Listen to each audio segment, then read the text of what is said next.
Il y a des graffitis dans toutes les grandes villes occidentales. Ces dessins sont souvent exécutés dans l'illégalité, mais pourtant interpellent toujours les citoyens parce qu'ils sont très visibles. Il y a des gens qui les considèrent comme des nuisances urbaines, d'autres qui les voient plutôt comme des manifestations d'art visuel. Quoi qu'il en soit, qu'ils soient appréciés ou détestés, les graffitis attirent certes notre attention. Et qui dit aime ou n'aime pas, qui dit apprécier ou détester, dit aussi controverse. Évidemment, les graffitis ne passent pas inaperçus et peuvent faire l'objet d'un débat public. Mais vous savez que les graffitis font partie de nos communautés depuis longtemps. Déjà sur les murs de Rome ou de Pompéi, on avait découvert des graffitis. Ils étaient généralement écrits en latin populaire, puis ils comportaient des annonces électorales ou des slogans politiques à portée révolutionnaire, des messages de partisans ou de gladiateurs connus. Imaginez, il y avait même des inscriptions à caractère sexuel. Ouais, on en a retrouvé dans les catacombes des graffitis, très anciens, écrits de la main des premiers chrétiens. Même au Moyen Âge, il y avait des inscriptions gravées sur de nombreuses églises romanes qui avaient été recouvertes d'un enduit. Donc, ces inscriptions étaient voulues et on voulait les préserver. Aujourd'hui, bien, les graffitis sont généralement considérés comme des actes de vandalisme. Ils sont souvent exécutés dans l'illégalité, oui, puis en plus, les autorités s'empressent de les nettoyer. Mais d'un autre côté, plusieurs graffeurs ou plusieurs personnes qui aiment l'art considèrent que les graffitis sont une forme d'art urbaine, une réaction à la culture de masse. Leur inscription est d'ailleurs souvent porteuse d'un message social. Et à l'aide de cette forme d'expression alternative, on cherche à faire passer des messages sociaux différents, à dénoncer une certaine marginalité. Alors, à titre d'exemple aujourd'hui, je vous invite à réfléchir. Selon vous, est-ce que les graffitis sont de l'art ou sont une forme de vandalisme? Qu'importe votre positionnement, aujourd'hui, on va aborder ce sujet-là en approfondissant les aspects possibles que l'on pourrait retrouver dans une source nous informant sur ce sujet. Par exemple, si on va sur le site de cliquerjustice.ca, il y a un dossier complet nous informant des lois entourant le graffiti. Alors là, on peut bien se poser la question, est-ce que c'est considéré comme de l'art ou comme une infraction criminelle et faire le lien en approfondissant les lois qui réglementent les graffitis.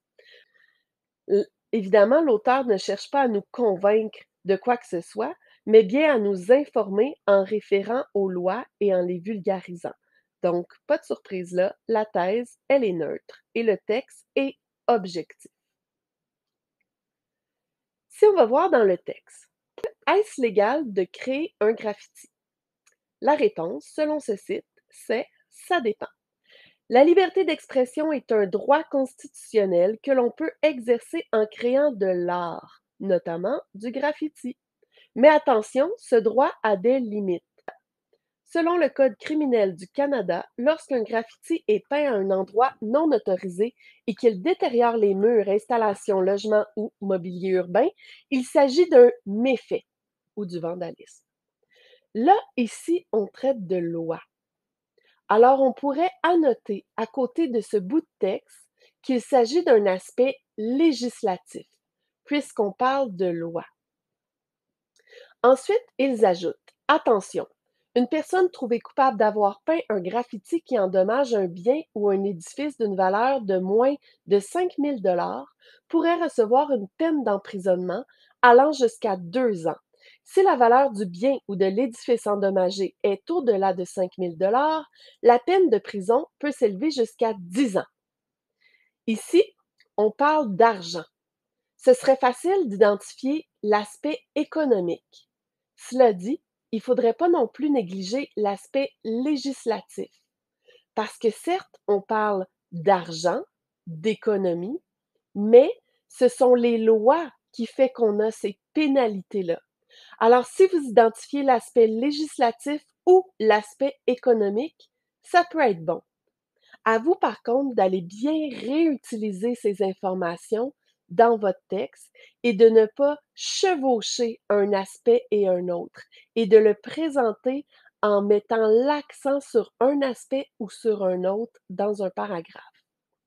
Finalement, on termine en bas en disant: «Le graffiti, c'est un dessin. Existe-t-il vraiment des victimes du graffiti?»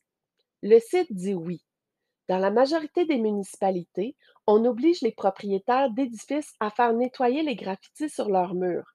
S'ils ne le font pas, les municipalités peuvent facturer aux propriétaires le prix du nettoyage, qu'ils aient les moyens pour payer ou non.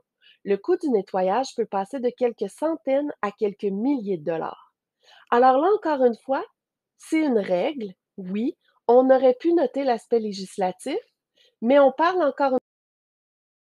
Dans l'exemple sur les graffitis, nous sommes tombés sur une source qui approfondissait plus particulièrement les impacts économiques en se référant à l'aspect législatif.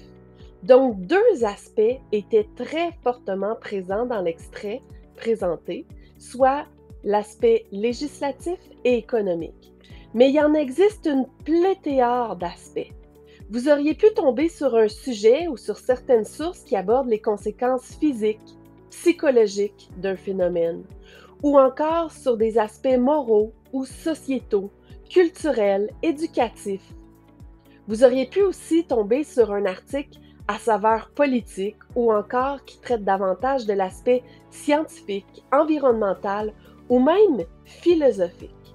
Ce qui est important à retenir ici, c'est qu'à chaque fois que vous allez annoter, il y a un aspect ou plusieurs aspects dans lesquels vous pouvez catégoriser votre information.